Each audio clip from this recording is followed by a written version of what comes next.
स्वागत है दोस्तों। आज 19 मार्च 2023 रविवार का दिन हो गया है। हैप्पी संडे आप सभी को। आज के मुख्य समाचार, बड़ी खबरें, देश और दुनिया का ताजा अपडेट लेकर हाजिर हो चुके हैं। देश के अलग अलग राज्यों की ओर से, सरकारों की ओर से महत्वपूर्ण अपडेट, नए नियम, बड़ी घोषणा और बड़ा ऐलान की जानकारियां जानने वाले हैं। वीडियो को आप पूरा ध्यान से आखिर तक जरूर देखते रहिएगा। हमारी टीम की मेहनत और मोटिवेशन के लिए प्लीज इस वीडियो को आप लाइक और शेयर भी जरूर कर दीजिए। फेसबुक और व्हाट्सएप पर इस वीडियो को आप ज्यादा से ज्यादा शेयर कर दीजिएगा। तो आइए दोस्तों, बिना टाइम विलंब के शुरुआत करते हैं आज की पहली बड़ी खबर। इस साल के 75 दिनों में क्या क्या विकास हुआ, पीएम मोदी ने 3 मिनट में सभी बड़े काम गिनाया। प्रधानमंत्री नरेंद्र मोदी शनिवार को इंडिया टुडे कॉन्क्लेव में शामिल हुए और यहाँ पीएम ने कहा कि विश्व आज इस बात को महसूस कर रहा है कि भारत के जो आइडियाज है और सामर्थ्य ग्लोबल गुड के लिए है और इसीलिए आज पूरा विश्व कह रहा है कि this is India's moment. PM Modi ने आगे कहा कि आज भारत दुनिया में सबसे तेज गति से बढ़ने वाली अर्थव्यवस्था है और आज भारत दुनिया में नंबर 1 स्मार्टफोन डेटा कंज्यूमर है। पीएम मोदी ने यहाँ पर G20 से लेकर भारत के विकास तक कई मुद्दों पर खुलकर चर्चा की है। पीएम मोदी ने देश विदेश से कार्यक्रम में आए लोगों का स्वागत किया। पीएम मोदी ने कहा कि आज भारत में दुनिया का तीसरा सबसे बड़ा स्टार्टअप इकोसिस्टम है। उन्होंने इस साल के पिछले 75 दिनों के कामों को 3 मिनट के अंदर गिनाया। पीएम मोदी ने कहा कि इन 75 दिनों में देश का ऐतिहासिक ग्रीन बजट आया,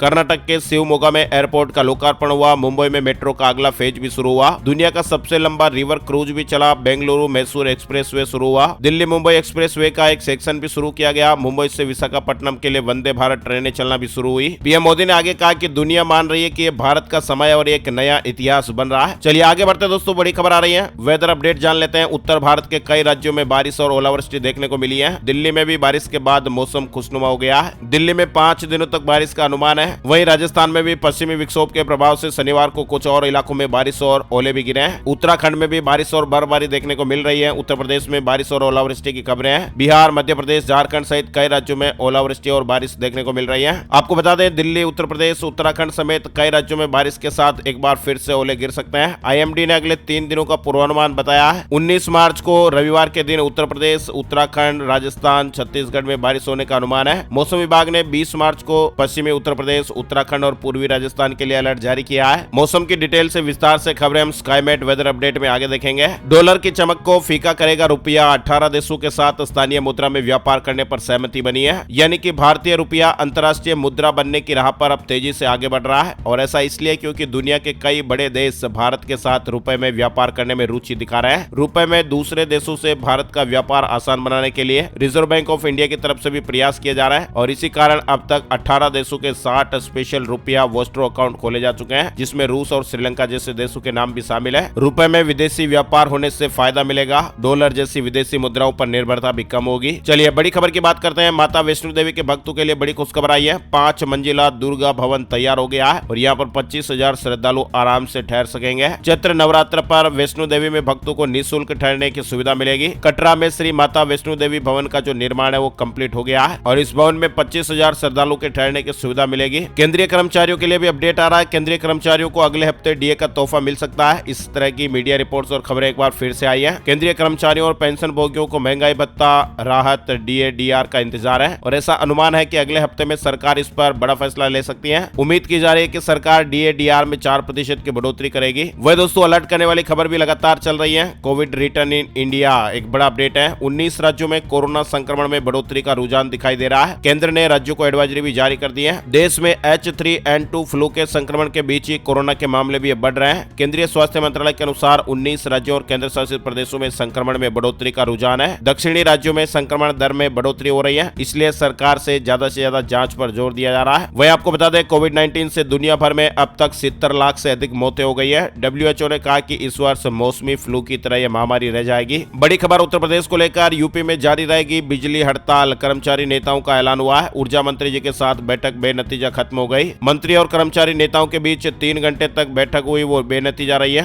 हड़ताल पर बैठे 22 बिजली कर्मचारी नेताओं पर FIR, 6 निलंबित हो गए, 1332 को बर्खास्त कर दिया गया। इस तरह की खबरें भी आ रही है। विद्युत कर्मचारी संघर्ष समिति ने साफ कर दिया कि वो किसी भी सूरत में हड़ताल खत्म नहीं करेंगे। कर्मचारियों के शोषण पर हड़ताल अनिश्चित काल में तब्दील हो जाएगी और जेल भरो आंदोलन भी शुरू होगा। चलिए आगे बढ़ते दोस्तों। दुनिया भर के अरबपतियों का नया ठिकाना बन रहे हैं ये 3 शहर। यानी पिछले काफी समय से ये देखा जा रहा है कि मिलेनियर्स और बिलेनियर्स जो है वो सिंगापुर, मियामी और दुबई जैसे देशों की ओर रुख कर रहे हैं। ऐसा लग रहा है कि दुनिया भर के अरबपतियों को अब न्यूयॉर्क, मॉस्को और बीजिंग जैसे बड़े शहर रास नहीं आ रहे हैं और इसीलिए अब ये बड़ी वजह है। अब अपना नया ठिकाना बनाना उन्होंने शुरू शुरू कर दिया है। BQ प्राइम के एक रिपोर्ट के अनुसार सिंगापुर, मियामी और दुबई अब अरबपतियों का नया ठिकाना बनता जा रहा है। जो बड़े बड़े करोड़पति, अरबपति, खरबपति जो लोग हैं वो सिंगापुर, मियामी और दुबई जैसे देशों की ओर रुख कर रहे हैं, शिफ्ट होते जा रहे हैं। सहारा के करोड़ों इन्वेस्टर्स के लिए भी गुड न्यूज आई है, जल्दी पैसा मिल सकता है। सरकार ने बड़ा कदम उठाया है। सहारा ग्रुप के निवेशकों के लिए अपडेट है, जल्दी उन्हें अपना फंसा हुआ पैसा वापस मिल सकता है। सहारा सेबी फंड में 24,000 करोड़ रुपए जमा है। सरकार ने इसमें से 5,000 करोड़ रुपए अलॉट करने के लिए सुप्रीम कोर्ट से दरखास्त की है, ताकि 1 करोड़ 10 लाख निवेशकों के पैसों का भुगतान किया जा सके। इन लोगों की जीवन भर की गाड़ी कमाई का पैसा लंबे समय से सहारा ग्रुप की 4 कोऑपरेटिव सोसाइटीज में पड़ा है। अपने पैसों को पाने के लिए उन्हें दर दर की ठोकरें खाने पड़ रही है। महाराष्ट्र से जुड़ी अपडेट खबर, किसान भाइयों से जुड़ा अपडेट है। महाराष्ट्र में समाप्त हुआ किसानों का लॉन्ग मार्च, नासिक लौटने का ऐलान हो गया। नासिक से मुंबई के लिए रवाना हुआ किसान भाइयों का लॉन्ग मार्च शनिवार को अधिकतर मांगे पूरी हो जाने के बाद समाप्त हो गया है। किसान सभा के प्रवक्ता PS प्रसाद ने पत्रकारों को बताया कि किसानों की 17 सूत्रीय मांगों में से अधिकतर मांगे सरकार द्वारा पूरी कर दिए जाने के बाद शनिवार दोपहर सभा के नेताओं ने तत्काल प्रभाव से इसे समाप्त करने और तुरंत नासिक लौटने की घोषणा की है। बड़ी खबर आ रही है, CBSE की चेतावनी, 1 अप्रैल से पहले सेशन शुरू न करें। कहा कि इससे विद्यार्थियों में चिंता और थकान पैदा होने का खतरा है। केंद्रीय माध्यमिक शिक्षा बोर्ड ने स्कूलों को चेतावनी दी है कि वे 1 अप्रैल से पहले नया एकेडमिक सेशन शुरू नहीं करें। मध्य प्रदेश से जुड़ी खबर आ रही है। मध्य प्रदेश में आकाशीय बिजली गिरने से अब तक 9 लोगों की मौत हो गई है। सबसे ज्यादा रायसेन में 4 लोग चपेट में आए हैं। मध्य प्रदेश में इस समय मौसम बिगड़ा हुआ और कई जिलों में बारिश और ओले भी गिर रहे हैं। बिजली गिरने से अब तक 9 लोगों की जान जाने की खबर सामने आ रही है। मौसम विभाग ने रविवार को भी शहडोल संभाग के जिलों में तथा छतरपुर, टीकमगढ़, कटनी, बैतूल जिलों में वज्रपात का ऑरेंज अलर्ट जारी किया है। 4 धाम यात्रा 2023 से जुड़ा अपडेट, गंगोत्री यमुनोत्री धाम की यात्रा के लिए भी रजिस्ट्रेशन शुरू हो गए हैं। 4 धाम यात्रा के लिए पर्यटन विभाग ने गंगोत्री और यमुनोत्री धाम के लिए रजिस्ट्रेशन यानी पंजीकरण की सुविधा शुरू कर दी है। अब तक यात्रा के लिए 4,17,000 से अधिक श्रद्धालु पंजीकरण कर चुके हैं। 4 धाम यात्रा 22 अप्रैल से शुरू हो रही है। अक्षय तृतीया के दिन गंगोत्री और यमुनोत्री धाम के कपाट खुलेंगे। 25 अप्रैल को केदारनाथ धाम के कपाट खुलेंगे। 27 अप्रैल को बद्रीनाथ धाम के कपाट खुलेंगे। दरअसल इस बार 4 धाम यात्रा के लिए सरकार ने श्रद्धालुओं को रजिस्ट्रेशन करवाना अनिवार्य कर दिया है। श्रद्धालुओं के लिए पंजीकरण अनिवार्य है। 20 मार्च से ट्विटर आपके अकाउंट में करने जा रहा है बड़ा बदलाव। फरवरी में ट्विटर ने घोषणा की थी कि SMS 2 फैक्टर ऑथेंटिकेशन यानी 2FA 20 मार्च से सिर्फ ट्विटर ब्लू सब्सक्राइबर्स तक सीमित होगा। तो यदि आपने अभी तक अपने ट्विटर अकाउंट पर सिक्योरिटी सेटिंग्स को अपडेट नहीं किया तो अपडेट करने का समय आ गया। यूजर्स को अपने ट्विटर ऐप या डेस्कटॉप साइट पर सेटिंग पेज पर जाना होगा और वहां पर सिक्योरिटी एंड अकाउंट एक्सेस का विकल्प चुनना होगा। 2FA पेज तक पहुंचने के लिए आपको कुछ स्टेप है वहां पर फॉलो करने होंगे। साथ ही दोस्तों, बिहार से जुड़ी खबर, अप्रैल से जमीन रजिस्ट्री कराने वालों की बढ़ेगी परेशानी। सर्किल रेट में बड़ी बढ़ोतरी हो जाएगी। बिहार की राजधानी पटना में जमीन खरीदने का सपना देख रहे हैं तो जल्द से जल्द जमीन की रजिस्ट्री करवा लें। बताया जा रहा है कि अप्रैल से जमीन का सर्किल रेट बढ़ सकता है और इसके बाद फिर बिहार में खरीद और बिक्री महंगी हो जाएगी। बैंक ऑफ बड़ौदा के ग्राहक है तो 24 मार्च से पहले आपको KYC कंप्लीट करवा लेनी चाहिए। अगर आपको भी मैसेज मिला है तो अपनी ब्रांच में जाकर आप ये काम जरूर कर लें। KYC अपडेट कराने के फर्जी SMS भी बहुत चलते हैं तो उससे भी आप सावधान रहें। इस तरह का मैसेज बैंक ऑफ बड़ौदा ने जारी किया है जिसमें कहा गया कि अपना KYC डॉक्यूमेंट आप अपनी ब्रांच में 24 मार्च से पहले सबमिट कर दें और अगर आपने पहले से ही सबमिट किया हुआ है तो कोई प्रॉब्लम नहीं है। चलिए आगे बढ़ते हैं। बड़ी खबर, इनामी नक्सलियों के सरेंडर पर सरकार देगी 10 लाख रुपए। शहीदों के परिजनों को जमीन खरीदने में 20 लाख की मदद मिलेगी। नई एंटी नक्सल नीति, छत्तीसगढ़ से जुड़ा बड़ा अपडेट आ रहा है। छत्तीसगढ़ प्रदेश की सरकार अब नई एंटी नक्सल नीति के तहत काम करेगी और इसे मुख्यमंत्री भूपेश बघेल की कैबिनेट ने मंजूरी भी दे दी है। सक्रिय 5 लाख या अधिक के इनामी नक्सली को आत्मसमर्पण पर 10 लाख की राशि अलग से दी जाएगी और ये राशि बैंक में सावधि जमा की जाएगी और इसका ब्याज समर्पित नक्सली को दिया जाएगा। और भी कई नए नियम और प्रावधान इसमें बनाए गए हैं। चलिए बड़ी खबर, H1B वीजा धारक के इंडियंस को दोहरी मुसीबत देखने को मिल रही है। पहले गई नौकरी और अब छोड़ना पड़ेगा अमेरिका। दरअसल बड़ी मुश्किल से H1B वीजा हासिल करके अमेरिका गए कई हजार इंडियन टेक प्रोफेशनल्स की जिंदगी अधर में लटक गई है। छटने के बाद उनके पास नौकरी नहीं है और अब अमेरिका छोड़ने का खतरा भी बढ़ गया है। 2.5 करोड़ खसरे अपलोड हो गए। हर प्लॉट का ताजा और पिछले मालिकों का ब्यौरा भी मिलेगा। जमीन का पूरा लेटेस्ट रिकॉर्ड ऑनलाइन, फर्जी रजिस्ट्री का खतरा भी कम हो जाएगा।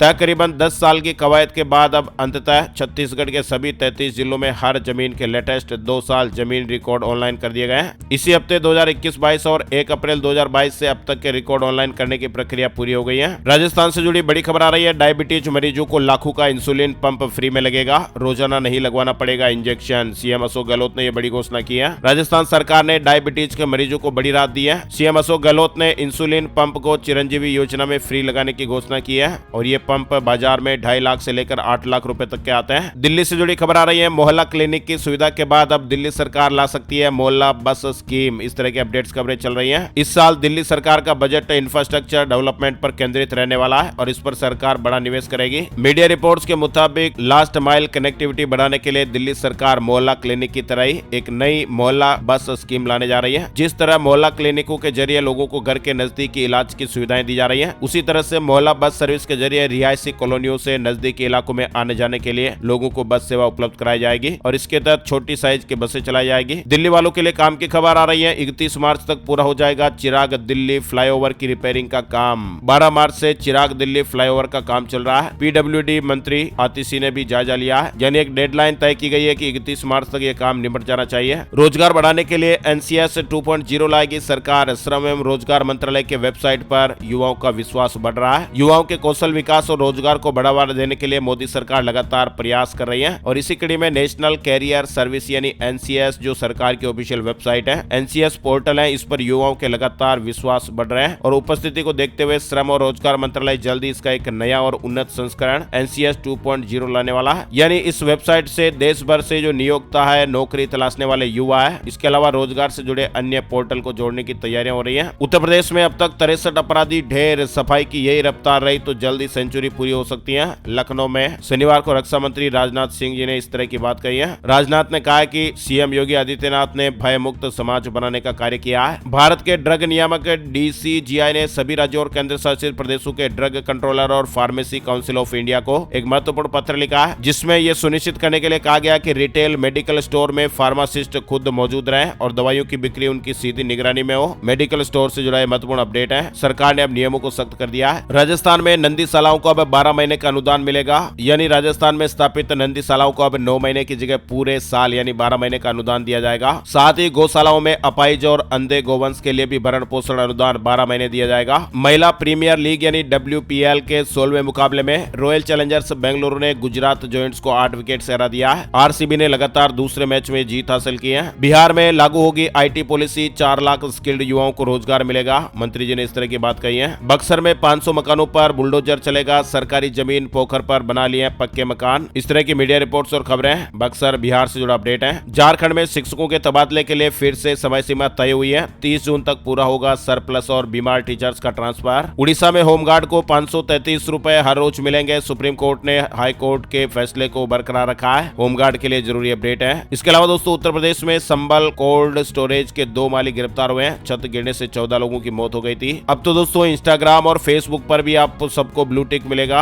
ट्विटर के बाद अब मेटा ने भी इंस्टाग्राम और फेसबुक के लिए ब्लू टिक बेचना शुरू कर दिया है। इसके अलावा दोस्तों एक खबर है जो बेहद ही चौंकाने वाली है। बहुत ही महंगे बिकते हैं ऊंट के आंसू। कई देश इस पर रिसर्च भी कर रहे हैं। फायदे ऐसे हैं कि आप भी कहेंगे कि ये तो चमत्कार है। यानी ऊंटनी के दूध के बारे में तो आपने खूब सुना होगा। ऊंटनी के दूध की मांग भी तेजी से बढ़ रही है। कई लोग इसका बिजनेस करके अच्छा खासा मुनाफा भी कमा रहे हैं। लेकिन आपको बता दें, ऊंट या ऊंटनी के जो आंसू है इसकी कीमत बहुत ही ज्यादा है। यानी ऊंट के आंसू बहुत ही स्पेशल होते हैं और इनमें सांप के जहर को काटने की ताकत होती है। दुबई की सेंट्रल वेटेनरी रिसर्च लेबोरेटरी ने एक रिसर्च के बाद ये दावा किया कि ऊंट के आंसू से सांप के जहर की काट तैयार की जा सकती है। राजस्थान से जुड़ी खबर, MSP पर फसल खरीद के लिए 20 मार्च से रजिस्ट्रेशन की शुरुआत होगी। प्रदेश में सरसों और चने की समर्थन मूल्य पर खरीद के लिए 20 मार्च से ऑनलाइन रजिस्ट्रेशन शुरू होने जा रहा है। किसानों को आधार आधारित बायोमेट्रिक अभिप्रमाणन पर रजिस्ट्रेशन करवाना होगा। ऑनलाइन रजिस्ट्रेशन करवाने के लिए Jan Aadhaar card, bank passbook एवं गिरदावरी की प्रति रजिस्ट्रेशन करने के दौरान अपलोड करनी होगी। किसान भाई एक मोबाइल नंबर पर एक की रजिस्ट्रेशन करवा पाएंगे। चलिए आगे बढ़ते हैं। मध्य प्रदेश को लेकर, मध्य प्रदेश के सभी धार्मिक शहर डेवलप होंगे। पहली बार ओंकारेश्वर मास्टर प्लान 2031 भी बनाया गया है। अन्य शहरों में भी इस तरह के प्लान बनेंगे। वही दोस्तों एक अलर्ट करने वाली खबर आ रही है। मटर का दाना फंसने से मासूम की मौत हो गई। 2 साल के बच्चे को उल्टियां हुई। हॉस्पिटल लाते लाते बच्चे की जान चली गई। ये खबर हम आपको इसलिए बता रहे था कि आप भी सचेत और सावधान रहें। अगर घर में आपके छोटे मोटे नन्हे मुन्ने बच्चे हैं, 1-2 साल 3 साल तक के बच्चे हैं, तो उन पर जरूर नजर रखें, ध्यान रखें। मटर का दाना फंस गया और बच्चे की जान चली गई। साथ ही अपडेट खबर आ रही है पंजाब को लेकर। अमृतपाल बगोड़ा घोषित वारिस पंजाब दे संगठन से जुड़े 78 गिरफ्तार हो गए। पंजाब में इंटरनेट कई इलाकों में बंद हो गया है। इसके अलावा धारा 144 भी लागू की गई है। पंजाब पुलिस ने राज्य स्तरीय तलाशी अभियान भी शुरू किया है। प्रदेश में हाई अलर्ट है। खालिस्तानी समर्थक और कट्टरपंथी अमृतपाल सिंह के खिलाफ पंजाब पुलिस ने बड़ी कार्रवाई की है। उत्तर प्रदेश से जुड़ी खबर, सीएम योगी जी ने बड़ा ऐलान किया है। यूपी में बेमौसम बारिश और ओलावृष्टि से किसानों के हुए नुकसान का मुआवजा दिया जाएगा।